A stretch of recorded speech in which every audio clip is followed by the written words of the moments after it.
Hello students, hope you are fine. So today we are proceeding to the next part of chapter 2 of your learning social study book class 8. Today we will read about the colonization of the Indian subcontinent. हम लोग इस class में जानेंगे कि किस तरह से colonization हुआ इंडियन सबकॉन्टिनेंट का. So let's start. The rulers of the independent kingdoms that emerged after the fall of the Mughal Empire wanted to promote their own interest.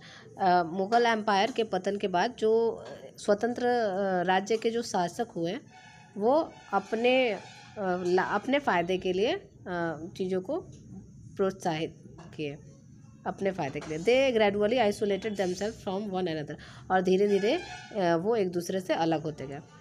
These conflicts encouraged the external forces to take advantage of the situation and establish their rule in India.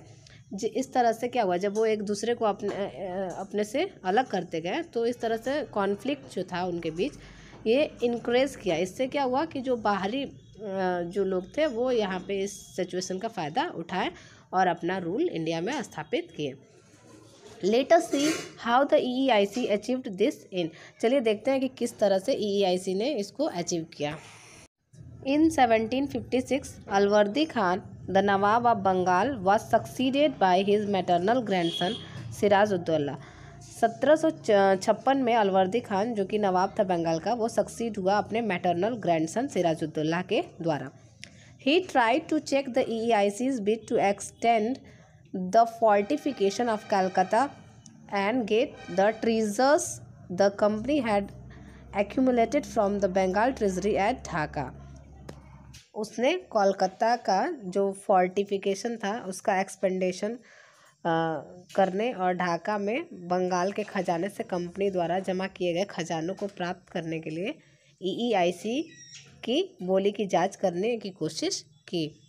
Besides, he refused to give more trade concession and privileges to the EEIC.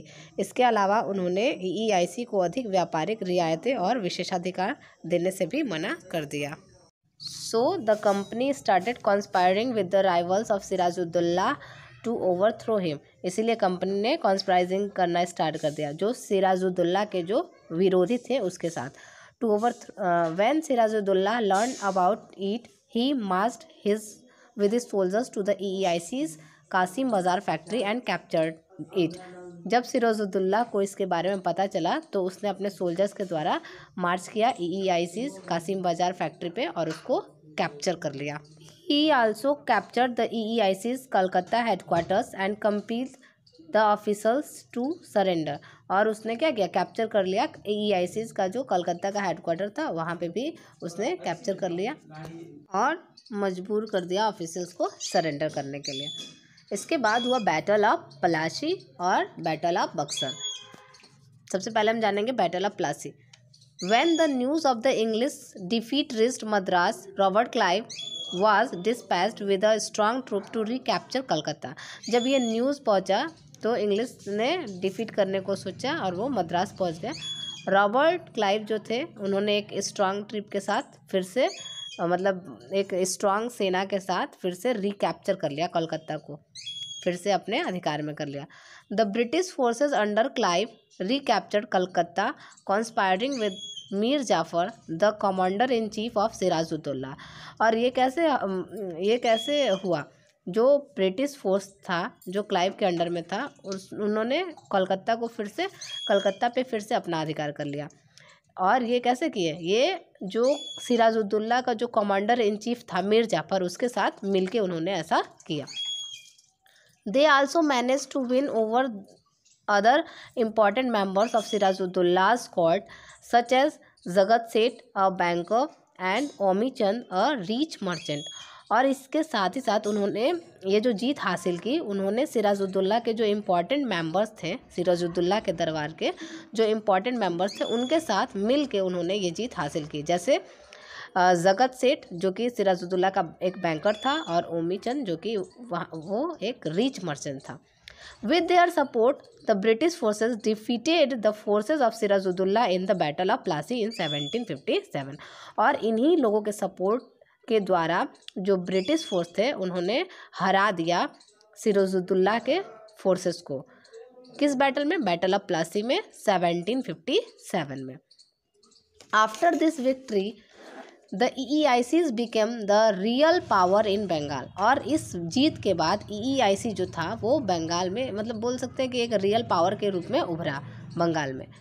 Mir Jafar became the puppet nawab of Bengal. और इसके बाद मीर जाफ़र को नवाब बना दिया गया बंगाल का, जो कि एक पपेट था, बोल सकते हैं कठपुतली था EEICs का। The EEICs officials and their Indian agents forced the peasants and crafts person to sell their goods at very low prices and thus made profits।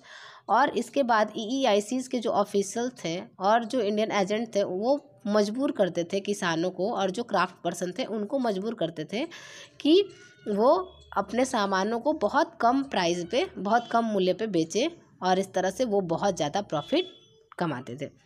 Soon the company deposed Mir Jafar as Nawab as installed his son in law Mir Qasim in his place. बहुत जल्दी company ने क्या किया, मीर जाफ़र को भी नवाब के रूप से हटा दिया और उसके जो सन इन लॉ थे मीर कासिम, उसके जगह पे उसको बैठा दिया। Following their victory in the Battle of Plassey, the EEIC's officials amassed huge wealth and began to copy the lavish lifestyles of Indian potentates। इस जब बैटल ऑफ प्लासी में जब जीत हुई EEICs का, तो इसके बाद ये क्या करने लगे, EEIC के जो ऑफिशियल्स थे वो बहुत ज़्यादा वेल्थ हासिल किए और स्टार्ट कर दिए लाविश लाइफस्टाइल जीना, मतलब कि बहुत एक आरामदायक जीवन जीना वो शुरू कर दिए। In England they were mockingly refers to as nawabs. और इंग्लैंड में उनको क्या बुलाया जाता था, नवाब्स के नाम से जाना जाता था। इसके बाद हुआ battle of Buxar. Mir Qasim the new Nawab of Bengal also tried to free himself from the company's yoke. Mir Qasim जो था, जो कि नया नवाब बना बंगाल का, वो प्रयास करने लगा कि किसी भी तरह से वो कंपनी से अपने आप को फ्री कर ले। Some of the steps he took were as follows. और उसने अपने आप को फ्री करने के लिए कुछ स्टेप्स भी उठाए। फर्स्ट है dismissal of all of Mir Jafar's officials who were close to the EEIC। उसने क्या किया, जो मीर जाफ़र के जो ऑफिशियल्स थे जो EEIC के बहुत क्लोज थे उसको डिसमिस कर दिया। इसके बाद inviting European mercenaries to train his soldiers in the new method of warfare. और उसने यूरोपियन मर्सेंडरीज थे उनको बुलाया ट्रेन करने के लिए अपने सोल्जर्स को, ताकि वो नए मेथड से वारफेयर के लिए रेडी हो सके। एबॉलिशन ऑफ टैक्सेस और on internal trade that would be against the interest of the British. इसके बाद उसने एबॉलिश कर दिया टैक्स, जो इंटरनल ट्रेड पे टैक्स, आंतरिक व्यापार पे जो टैक्स लगता था उसको हटा दिया, जिससे कि ब्रिटिश को फ़ायदा होता था। Checking the misuse of trade privilege enjoyed by the British. और इसके बाद वो चेक करने लगा कि जो व्यापार में जो मिसयूज़ करते थे ब्रिटिश लोग, उसको चेक करना शुरू कर दिया। तो इस तरह से ये सब जो काम करना स्टार्ट किया मीर कासिम, तो इससे EEICs को बहुत गुस्सा आया। Policies of Mir Qasim angered the EEICs officials and then they decided to settle scores with the Nawab. ये जो पॉलिसीज़ बनाया मीर कासिम ने, इससे जो EEICs ऑफिशियल्स थे वो गुस्सा हो गए और उन्होंने डिसाइड किया कि इसको यहाँ से अब हटा देना चाहिए। In the battle of Buxar fought in 1764 the combined forces of Mir Qasim and his alliance nawab of Awadh Shujauddaula and Mughal emperor Shah Alam II were defeated by the forces of the EEICs। The victory made the EEIC the real master of Bengal. तो ये जो battle हुआ बक्सर का, जो कि 1764 में हुआ था, और इसमें कंबाइंड फोर्सेस थे मीर कासिम के साथ उसके कुछ अलायंस थे, जैसे नवाब थे अवध के सुजाउद्दौला और मुगल एम्परर शाह आलम II, ये सब एक साइड थे। और ये हार गए फोर्सेस के द्वारा, EEICs के फोर्सेस के द्वारा ये हार गए। This victory made the EEICs the real master of Bengal. और ये जो विक्ट्री हुई EEIC के का, उससे ये बंगाल के बोल सकते हैं कि रियल मास्टर बन गए। तो यहाँ पे हमने देखा कि जो बैटल हुआ प्लासी का और इसके बाद जो बैटल हुआ बक्सर का, इस तरह से उन्होंने ये बंगाल के वास्तविक अधिकारी बन गए। After the battle of Shujauddaula the Shah and Shah Alam second sign 2 treaties at Prayagraj with Clive the governor of the company. ये जो बैटल था इस बैटल के बाद सुजाउदुल्ला और शाह आलम सेकेंड इन्होंने 2 ट्रीटीज साइन की प्रयागराज में क्लाइव के साथ, जो कि गवर्नर था कंपनी का। The Mughal emperor granted the Diwani the right to collect revenue from Bengal, Bihar and Orissa to the company. Mughal emperor जो था उसने ग्रांटेड दे दिया, मतलब दीवानी दे दिया, और इसमें उन्होंने क्या दिया, इसमें यह अधिकार दे दिया कि वो बंगाल, बिहार और उड़ीसा का रेवेन्यू कलेक्ट कर सकता है। कंपनी को यह अधिकार दे दिया। In return he was given an annual tribute of ₹26 lakh. इसमें उसको क्या मिला, एनुअल ट्रिब्यूट मिला 26 लाख रुपीज़ का।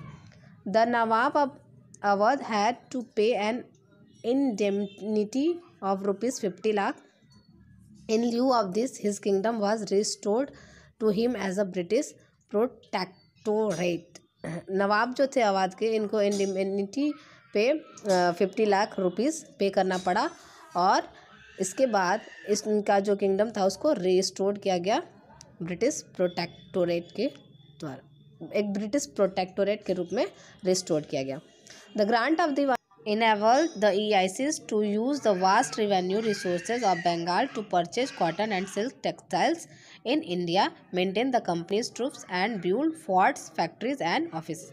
ये जो दीवानी मिल गया इनको, तो इससे EIC एबल हो गया कि ये इतना जो रिसोर्स था बंगाल का इतना ज़्यादा, उससे ये कॉटन और सिल्क टेक्सटाइल भारत में खरीद सकता था। इतना पैसा उसको मिलने लगा इससे, और जिससे कि ये कंपनी के ट्रूप्स को भी मेंटेन कर लेगा, फोर्ट भी बनवा लेगा, फैक्ट्रीज, ऑफिसेज, ये सबको ये मेंटेन कर सकता था। इतना ज़्यादा इसको ग्रांट मिलने लगा। इसके बाद हम देखेंगे कि मैसूर पे किस तरह से इन्होंने किया अपना अधिकार, पंजाब पे किस तरह से अधिकार किया, तो वो हम नेक्स्ट क्लास में जानेंगे। आज का क्लास यहीं पे एंड होता है। Thank you.